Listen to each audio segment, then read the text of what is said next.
तो German stock market में एकदम से भूचाल सा आ गया और आज हम लोग ठीक यही समझने वाले हैं। ग्लोबल मार्केट टुडे के एक जबरदस्त आर्टिकल की मदद से हम ये जानेंगे कि जर्मनी के सबसे बड़े इंडेक्स डैक्स में इतनी बड़ी गिरावट आखिर आई तो आई क्यों। चलिए इसकी तह तक चलते हैं। ये जो नंबर है ना, इसने पूरे यूरोप के बाजारों में हलचल मचा दी। एक ही दिन में -1.27%। इस एक गिरावट ने जर्मन डैक्स को एक महीने के सबसे निचले लेवल पर लाकर खड़ा कर दिया। और ये सिर्फ एक नंबर नहीं था, ये तो एक बहुत बड़ा वार्निंग सिग्नल था। लेकिन देखिए, कहानी सिर्फ डैक्स पे खत्म नहीं होती। जब बाजार में डर फैलता है ना, तो वो किसी एक इंडेक्स तक नहीं रुकता, वो तो एक लहर की तरह होता है। और ये लहर पूरे जर्मन मार्केट में फैल चुकी थी। तो डैक्स तो गिरा ही, लेकिन उसके साथ साथ जर्मनी के मिड कैप स्टॉक्स वाला एमडैक्स और टेक्नोलॉजी पर फोकस करने वाला टेकटैक्स, वो तो और भी ज्यादा गिरे। टेकटैक्स तो देखिए लगभग 1.25% नीचे था। इससे एक बात तो बिल्कुल साफ थी, ये किसी एक दो सेक्टर की प्रॉब्लम नहीं थी, ये तो पूरे बाजार में एक पैनिक सेलिंग का माहौल था। अच्छा, मार्केट का मूड कैसा है ये समझने का एक बड़ा सिंपल तरीका है। बस ये देख लो कि कितने स्टॉक्स ऊपर जा रहे हैं और कितने नीचे। और यहाँ तो सूरत बिल्कुल क्लियर है। गिरने वाले स्टॉक्स 407 और बढ़ने वाले सिर्फ 219, मतलब लगभग डबल। ये सिर्फ सेलिंग नहीं थी, ये डर था जो मार्केट पर हावी हो गया था। तो सवाल यह है कि भाई हुआ क्या, अचानक से इतना पैनिक क्यों फैल गया? इसका जवाब छुपा है कुछ जरूरी इकोनॉमिक डेटा में, कुछ ऐसे नंबर्स में जिन्होंने जर्मनी की इकोनॉमी के लिए खतरे की घंटी बजा दी। इस पूरी गिरावट को समझने की जो चाबी है ना, वो है PMI, यानी परचेजिंग मैनेजर्स इंडेक्स। आप इसे इकोनॉमी का एक तरह का हेल्थ रिपोर्ट कार्ड समझ सकते हैं। बड़ा सिंपल है, 50 से ऊपर का स्कोर मतलब सब चंगासी, इकोनॉमी ग्रो कर रही है। लेकिन 50 से नीचे मतलब इकोनॉमी सिकुड़ रही है। और बस यही थी सबसे बड़ी चिंता की वजह। और ये देखिए, पहला झटका, जर्मनी का कंस्ट्रक्शन PMI सिर्फ 42.8। ये 50 के लेवल से कितना ज्यादा नीचे है।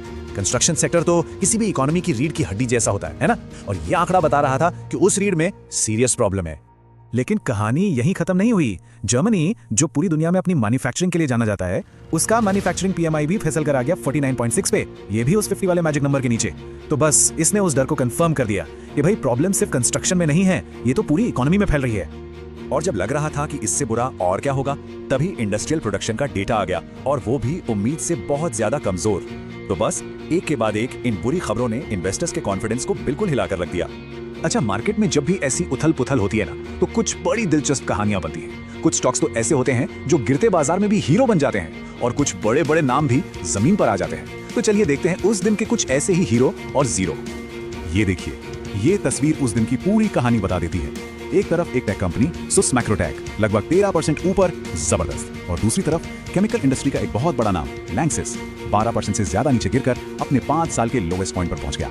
मतलब एक ही दिन और दो बिल्कुल अलग कहानियां। और ये जो उलटफेर था ना, ये हर सेक्टर में दिख रहा था। जैसे डॉयचे पोस्ट, जो लॉजिस्टिक्स में है, 8.5% से ज्यादा भागा, लेकिन यूरोप की सबसे बड़ी सॉफ्टवेयर कंपनी SAP 4.5% तक टूट गई। कमाल की बात तो ये है कि एक कंस्ट्रक्शन कंपनी हॉकटीफ अपने ऑल टाइम हाई पर थी, और वहीं दूसरी हाइडेलबर्ग मटेरियल्स को भारी नुकसान हुआ। मार्केट बिल्कुल बटा हुआ था। तो अब आता है सबसे बड़ा सवाल कि जब मार्केट में ऐसा माहौल हो तो एक इन्वेस्टर को करना क्या चाहिए। क्या सब बेच बाच के निकल जाना चाहिए, या ये खरीदने का एक मौका है। यहाँ पे ग्लोबल मार्केट टुडे का जो आर्टिकल है वो एक बहुत काम की बात कहता है। वो कहते हैं, घबराए नहीं, ये आपके पोर्टफोलियो को मजबूत करने का एक अवसर है। देखिए, मार्केट में ऐसी गिरावट अक्सर अपॉर्चुनिटी लेकर आती है। तो चलिए अब एनालिसिस से एक्शन पर आते हैं। तो ये रहा एक 5 point game plan. Number 1, diversify करें, मतलब जो सेक्टर्स पिट रहे हैं उनसे पैसा निकालकर थोड़ी सेफ जगहों पर लगाएं। नंबर 2, हाथ में 15 से 20% कैश जरूर रखें। क्यों? क्योंकि जब अच्छे स्टॉक्स सस्ते मिलेंगे तो खरीदने के लिए पैसा होना चाहिए।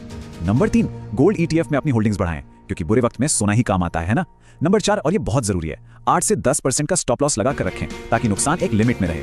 और आखिरी नंबर 5, अगर लॉन्ग टर्म SIPs चल रही हैं तो उन्हें डिसिप्लिन के साथ चलने दें, घबरा कर बंद ना करें।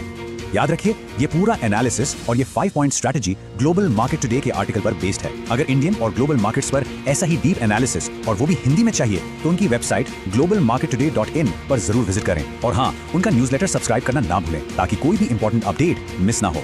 तो चलिए अब आगे देखते हैं, क्या ये गिरावट और बढ़ेगी या यहाँ से मार्केट सुधर सकता है।